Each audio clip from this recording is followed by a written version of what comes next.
Hi, my name is Jessica and I'm an artist, and today we're going to work on drawing a furry wolf. So when you do your wolf, I usually will start with my ear. That's a good place to start.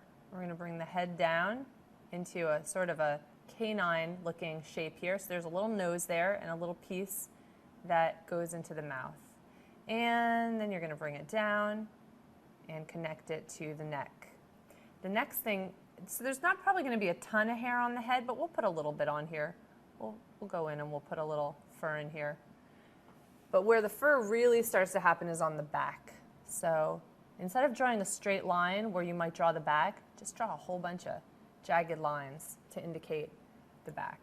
And then you're going to bring the neck down, and basically instead of drawing straight lines to draw the picture, just use jagged lines like that, and that will basically show that you are trying to depict a furry creature.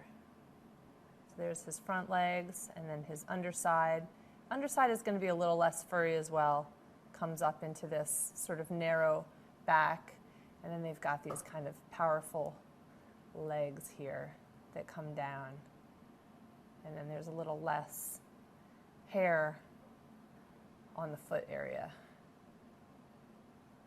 So, and then of course they have a huge furry bushy tail. And you can just go back through and add hair wherever you feel like some should be. Probably there's a little on the front here, and maybe a little under the neck, some on the sides and what have you. And then you're going to give them an eye and maybe a little mouth there. Unless you want to give them a couple teeth. This guy's got some pretty big, sharp choppers. So, and then you might maybe just draw like a couple lines up like that to sort of symbolize the rib cage. And that, I'm going to give him a couple whiskers, is how you draw a furry wolf.